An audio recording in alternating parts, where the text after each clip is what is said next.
What's up, everybody? Tricks Ridiculous back with another video. And fellas, here it is, Avengers. The mighty Thor, Jane Foster, is confirmed to be coming out in June. We did get yesterday, at least at the time of this recording, on 6/10, we did get a June development update. And there wasn't too much in terms of, intricate. It wasn't really a deep dive, right? But they just gave us a little glimpse of kind of some of the stuff that's coming, and it is amazing. Before we get into it, be sure to like the video and subscribe if you're new for more Marvel's Avengers content. That stuff is completely free and a great way to support the channel, and I really appreciate it. But without further ado, let's jump right in. Now, really, I mean, if you've been keeping up with Avengers, content, and you already saw this blog post and read through it, there's not too much here in this video that's going to be new to you. But basically, we're going to be getting Jane Foster, the Mighty Thor, who we knew we were getting, confirmed to be coming in the next couple of weeks, definitely in June, they're saying, barring some sort of absolutely catastrophic issue with her. She will be coming in June, okay? So shout out to everybody who, called June Foster. I was personally on the July Foster camp, so I'm glad to be proven wrong there. But we see here, we got a little bit of detail here. So she's going to naturally kind of echo Thor Odinson, obviously. They both use Mjolnir, kind of similar to how Kate and Hawkeye both use bow and arrows, but they're still very unique characters. She's going to have all sorts of different moves that set her apart. She's going to have a new intrinsic, new overcharge. She's going to have her ultimate ability is going to be using the Underjarn, as well as Mjolnir. My expectation, I believe what's going to happen is that she's going to use kind of Mjolnir to kind of go off on its own, similar to like a Hawkeye's ultimate arrow, and just hit enemies but actually do damage, and then you can kind of control it with the Underjarn and still be able to maybe melee people. That's my speculation. But really sweet. Tons, new range combo, new range power attacks, all that good stuff. Honestly, just fantastic. I mean, a lot of people think like, oh, well, if Jane's coming out, but there's not much more content to do, is it really an update? And I say it absolutely is. I mean, even if you're still playing some of the same content you've been playing, a new character is absolutely update. Is absolutely content, and it's absolutely a welcome update because you're getting essentially another character in your rotation that you can kind of switch around, forever forward, right? And also, for me, like, it's fun to explore a new character. When a new character comes out, getting new gear for the character, finding out all the new legendary and exotic, all the unique perks that go with that character, right? Like, that is fun to do. So that to me is awesome. Now, what's coming after 2.5 is Cloning Labs. Yes, you heard it right, Cloning Labs. Remember that name from November 2020?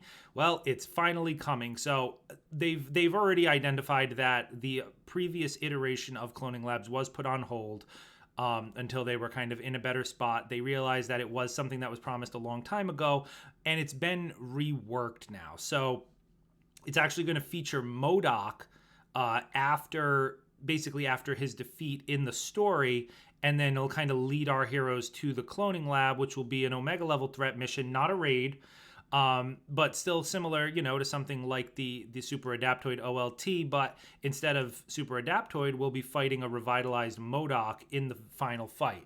Now, they could not reuse the MODOK from the story mode, so people might wonder why this took so long, since MODOK was already in the game.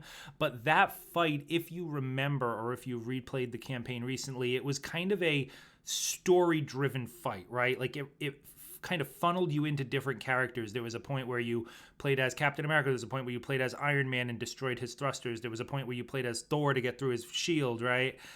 So like, it was very much a story-driven and character-funneled fight, whereas they're reworking him to be more of a replayable fight with any character. So he's going to be the boss of the AIM Cloning Lab, which is different. When it originally came out, it was just like 3 abominations or something, or I think it was more abominations depending on how well you did during the rest of the missions.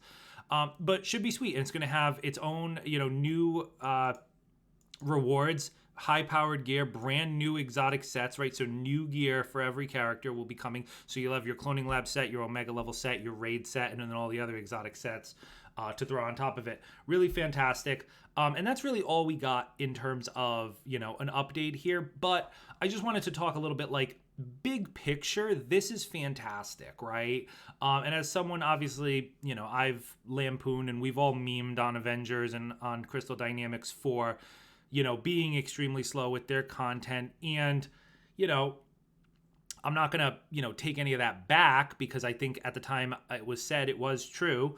But the update from when we got 2.4 to now when we're going to be getting 2.5 has been a lot quicker, right? And I don't, it's easy to just, me, sit in my chair and say, hey, work harder, Crystal Dynamics. I know it doesn't quite work that way, but in reality, it doesn't really matter, right? Like if content is not coming, people are just going to leave. They don't care about, why or what rationales the developers might think they have.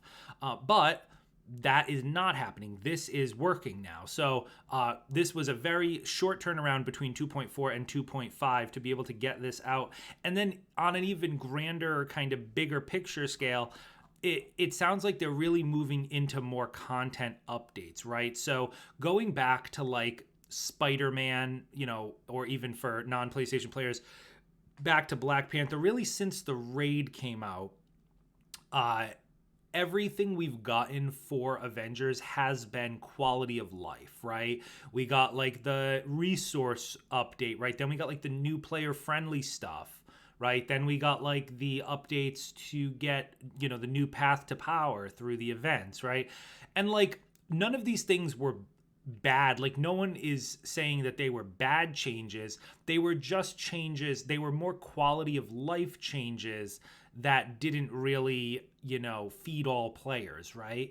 Now it sounds like they've gotten themselves in a spot where that is behind them. And of course, quality of life changes will come throughout the life of the game, right? But it sounds like they've kind of turned the corner and said, okay, we've gotten a bit more of a foundation behind us. Now let's focus on the actual content and releasing that. Because you have to have a balance. Like I said, no one is going to complain about quality of life updates, but you can't only have quality of life updates. We can't just never get new content and they just keep adding, new ways to get power drops or new player friendly stuff. Like they just can't keep adding all that stuff. It has to balance, right? You can add some of that stuff here and there, but you do have to bring in new content too. It has to be a mix.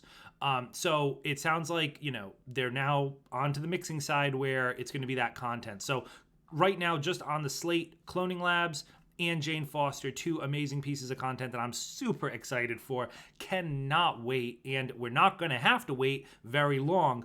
So super excited, and then hopefully they can continue this momentum, right? If we're going to get Jane Foster, in June, maybe we get Cloning Labs July. What do you guys think? I don't know. It'll be interesting to see. I really hope so. And I hope that they can continue with the content-based updates that come out more frequently in shorter gaps. So that's it for me, guys. Just wanted to share my thoughts. Really super exciting news. Let me know your thoughts in the comments below. Be sure to like, subscribe, all that good stuff. Join the Discord. The link is in the description. That's it from me, guys, and I will see you in the next one.